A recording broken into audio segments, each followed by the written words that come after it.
दोस्तों नमस्कार। दोस्तों आज के वीडियो में हम बात करेंगे पश्चिम बंगाल में जो कुछ हो रहा है उसको लेकर काफ़ी चिंताएं जताई जा रही हैं। आपको तो मालूम है कि मई में वहाँ पे सरकार का परिवर्तन होता है, वहाँ भारतीय जनता पार्टी की सरकार बन जाती है। इतिहास में पहली बार भारतीय जनता पार्टी ने पश्चिम बंगाल में अपनी सरकार बनाई है। इस बात को लेकर भारतीय जनता पार्टी व उनके समर्थकों के हौसले काफ़ी बुलंद हैं। और सबसे दुखद बात यह है कि जब से भारतीय जनता पार्टी की सरकार शुभेंदु वहाँ के अधिकारी वहाँ के चीफ मिनिस्टर बने हैं, तब से पुलिस की प्रक्रिया में, पुलिस की निगरानी में कहा जा सकता है, पूरे पश्चिम बंगाल में आगजनी, तोड़फोड़ और प्रतिशोधात्मक कार्रवाई देखने को मिल रही है। टीएमसी के जहाँ जहाँ भी नेता, पूर्व विधायक, मंत्री आदि दिखते हैं, वहाँ पे भीड़ के रूप में ये आतंक उत्पाती पहुँचते हैं, उनको मारते पीटते हैं, उनके कपड़े फाड़ डालते हैं, इसके अलावा उनका मुंह भी काला कर देते हैं। तो क्या यही परिवर्तन लाने की बात देश के प्रधानमंत्री और अमित शाह चुनाव प्रचार के दौरान लोगों को कह रहे थे कि हमारी सरकार आएगी तो हम ऐसा आमूल चूल परिवर्तन करेंगे, यानी कि विपक्षी पार्टियों के नेताओं को मारपीट करना, उनके साथ में उनके खिलाफ फर्जी मुकदमे लिखना, क्या यही परिवर्तन लाना चाहते थे देश के प्रधानमंत्री और अमित शाह, जो कि देश के गृह मंत्री हैं, जिनकी जिम्मेदारी बनती है कि प्रदेशों में कानून का राज होना चाहिए, संविधान का राज होना चाहिए। लेकिन जिस तरीके से ये देखिए कि लोगों के साथ मारपीट हो रही है, पूर्व विधायक को जो कि मुस्लिम समुदाय से आते थे, उनको बुरी तरीके से केवल एक कपड़े में सड़कों पर सरेआम घुमाया। एक दिन की बात नहीं, उनको 3-3 दिन पुलिस की निगरानी में ऐसा किया गया।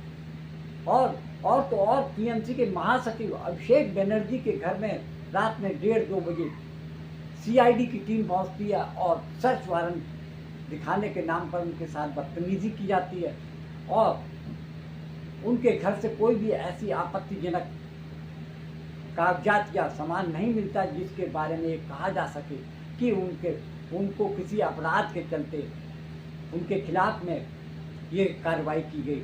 सिर्फ ऐसा लग रहा है कि विपक्षी पार्टी होने की वजह से और पूर्ववर्ती सरकार होने की वजह से तृणमूल कांग्रेस के नेताओं, पूर्व मंत्रियों, विधायकों, यहाँ तक कि सांसदों को भी सरेआम पीटा जा रहा है। पुलिस मूक दर्शक बनी हुई है।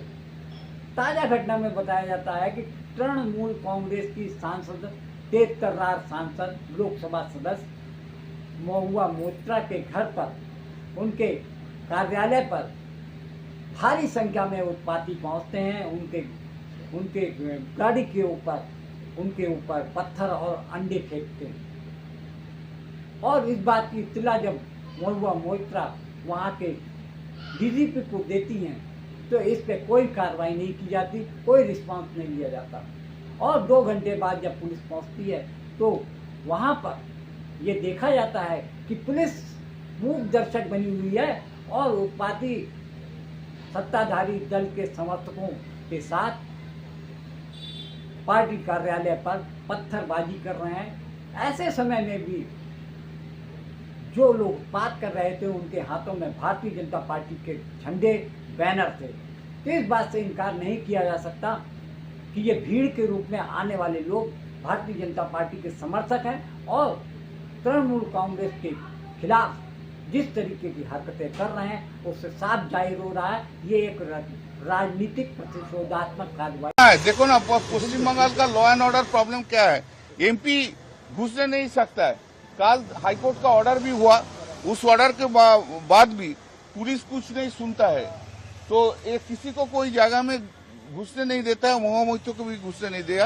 अभी आप बीजेपी के झंडे वाले लोग यहाँ पे खड़े हुए लाइव कर रही है कि जो है वो बीजेपी के लोग हैं, स्टोन पेल्टिंग भी कर रहे हैं। हाँ, बीजेपी लोग कर रहे हैं। तो ये बीजेपी लोग कर रहे हैं। मुख्यमंत्री जी जो वो बड़ा बड़ा बात करते हैं विधानसभा में, लेकिन कोई लॉ एंड ऑर्डर नहीं है। श्रमिक भट्टाचार्य बड़ा बड़ा लेक्चर देता है, प्रोफेसर का स्टाइल में लेक्चर देता है, लेकिन लॉ एंड ऑर्डर को पूरा नष्ट कर दिया। तो सर आप लोग कैसे बाहर निकलेंगे जब देखा लेटर हम लोग देखते हैं, हम लोग लड़ेंगे, हम लोग छोड़ेंगे नहीं बीजेपी को। ये बहुत एक सीरियस इशू है कि आप कैसी हालत है। अरे पुलिस कभी नहीं जाएगा। शुभेंदु अधिकारी चीफ मिनिस्टर उनको बोलेगा नहीं, उनको मार खाने दो। हम तो मार खाए ना, हम जानते हैं। तो किस तरीका, अरे भाई क्या कलंदा कर रहे हैं, बात करने दीजिए ना। बोलिए ना सर। बोलिए। तो हम तो देखा ना क्या हुआ उधर, हम भी देखा ना। पुलिस तो नहीं आया, मार खाएगा, उसके बाद वर्कर लेके जाएगा। हम भी तो मार खाया। एमपी सुरक्षित नहीं है सर। तो हम भी तो सुरक्षित, एमपी तो सुरक्षित नहीं है। पश्चिम बंगाल में कोई सुरक्षित नहीं है। आप बीजेपी का अगेंस्ट में न्यूज करेंगे तो आप भी सुरक्षित नहीं है। बोलो। ये एक सीरियस इशू है कि आप लोग अगर कहीं मीटिंग करने भी जा रहे हैं तो उसके बाहर लोगों की भीड़ लग रही है। बीजेपी ही सही, कथित तौर पे अगर वो बीजेपी भी है तो आप लोगों का घर से निकलना अगर ये मुश्किल हो गया। देखते हैं हम लोग इसमें हम लोग लड़ेंगे। हम लोग का, हमारा कर्मी लोग का बहुत साहस है। वो लोग जानते हैं कैसे बीजेपी के साथ फाइट करेंगे, वो देख लेते हैं। ऋतु सर, ऋतुव्रता ECI से मुलाकात करने দেখুন how I have been hit through the window and just see the সবাই কিরকম ভাবে এরা ফেলছে। পুলিশ জাস্ট দাঁড়িয়ে আছে, জাস্ট দেখুন এদের, দেখুন পুলিশ জাস্ট দাঁড়িয়ে আছে। দেখতে পাচ্ছেন আপনারা সবাই, পুলিশ জাস্ট দাঁড়িয়ে আছে। হ্যালো, পুলিশ জাস্ট দাঁড়িয়ে আছে, পুলিশ জাস্ট সি,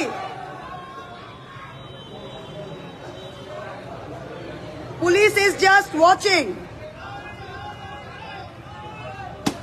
দেখতে পাচ্ছেন? Do you see it coming?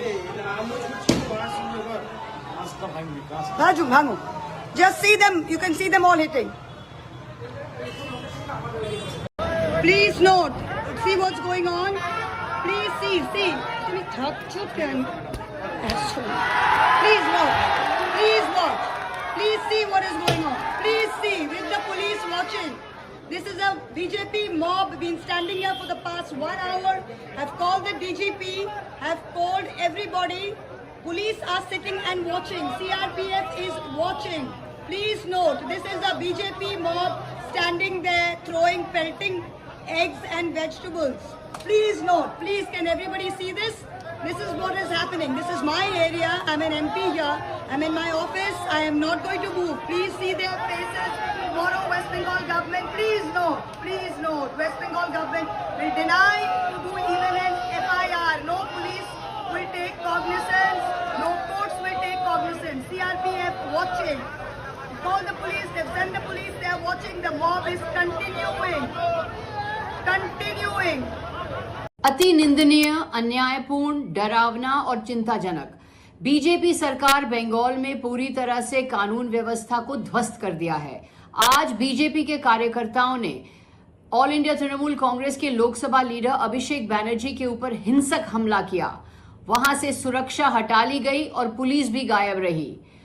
राज्य सरकार का दायित्व बनता है कि हर व्यक्ति की सुरक्षा को सुनिश्चित रखे, सुरक्षा को बनाए रखे, लेकिन बीजेपी हिंसा और हमला की राजनीति कर रही है बंगाल में।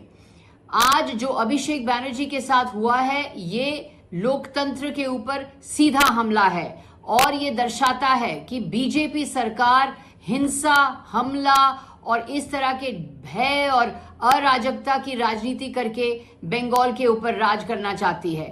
ये आज जो हुआ है, ये लोकतंत्र के ऊपर एक हमला है।